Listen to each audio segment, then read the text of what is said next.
Hi, எல்லாருக்கும் வணக்கம். இன்றைக்கி என்ன பார்க்க போகிறோம் அப்படின்னா, புரதச்சத்து நிறைந்த முளைக்கட்டிய பாசிப்பயிர் தோசையும் அதோட நன்மைகளை மட்டும்தான் பார்க்க போகிறோம். நம்மளோட குழந்தைங்க சத்து மிகுந்தவர்களாக வளரணும்னு அம்மாக்களுக்கு தான் ஆசையாக இருக்கும். குழந்தைங்களை எல்லாருமே இட்லியை காட்டிலும் தோசை தான் அதிகமாக விரும்பி சாப்பிடுவாங்க.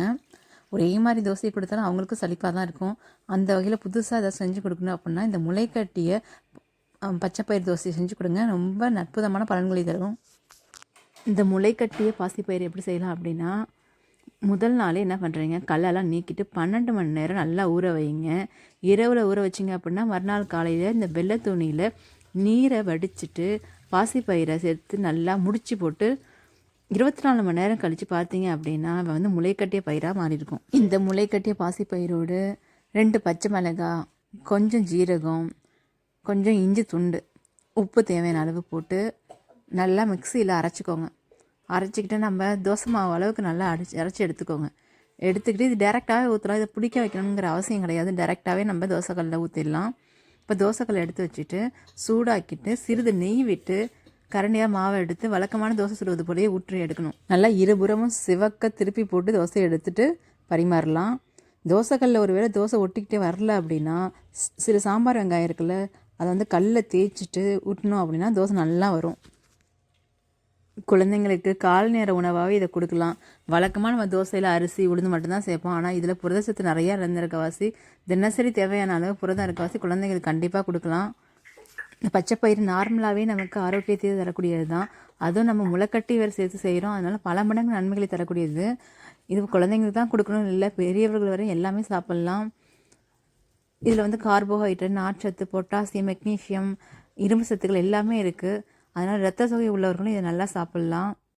ஆய்வின்படி என்ன சொல்கிறாங்க அப்படின்னா, போதுமான அளவு நார்ச்சத்தும் இல்லை புரதம் இருக்கிறவாசி பசி ஹார்மோன்களை குறைக்கும்.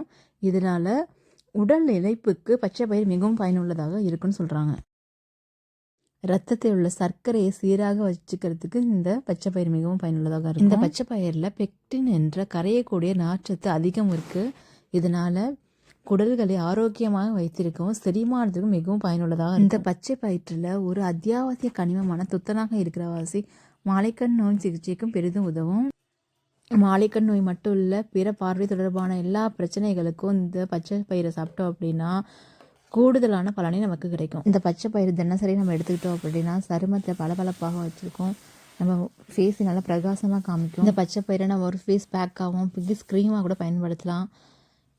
இது சரும ஆரோக்கியத்துக்கு மிகவும் நல்லது. முக்கியமாக முளைக்கட்டிய பச்சை பயிற்றில் விட்டமின் கே அதிகமாக இருக்கிறது.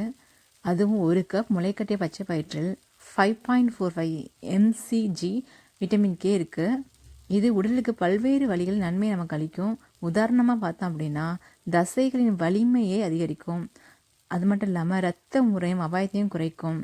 இது தவிர இதில் ஆன்டியோகால்சன் என்னும் ஆரோக்கியமான எலும்பு திசுக்களை உருவாக்கக்கூடிய விட்டமின் கேவுக்கு தேவையான ஒரு வகையான புரதம் இதில் இருக்குது. நீங்கள் வயதான காலத்திலும் எலும்புகள் வலுவாக இருக்குன்னு நினச்சிங்கன்னா இந்த முளைக்கட்டிய பச்சை பயிறு தினமும் எடுத்துக்கோங்க. இந்த முளைக்கட்டிய பச்சை பயிறு இதயத்திற்கு பல வகை நமக்கு நன்மை அளிக்கும். இரத்த நாளங்களை ஆரோக்கியமாக வச்சுருக்கும். இரத்த குழாய்களிலிருந்து அடைப்பு ஏற்படும் அபாயத்தை குறைக்கும். இரத்த ஓட்டத்தை மேம்படுத்தும். மொத்தமாக இதயத்தின் செயல்பாடு சிறப்பாக இருக்கிறதுக்கும் பல வகையான நோய்களிலிருந்து விடுபடவும் இது மிகவும் பயனுள்ளதாக இருக்கும். இனி வாரத்தில் 3 முறையாவது இந்த முளைக்கட்டி பாசிப்பயிர் தோசையை கொடுங்க. குழந்தைகள் முதல் பெரியவர்களும் எல்லாருக்குமே ஏற்றது இந்த தோசை. இந்த வீடியோவில் நான் பொதுவான தகவலை மட்டும்தான் நான் சொல்லியிருக்கேன். உங்களுக்கு மருத்துவ நிலை பற்றி ஏதாவது டவுட் இருந்துச்சு அப்படின்னா உங்களோட டாக்டரோ இல்லை ஹெல்த் டாக்டர்கிட்ட அட்வைஸ் கேட்டுட்டு அதுக்கப்புறம் நீங்கள் சாப்பிட்லாம்.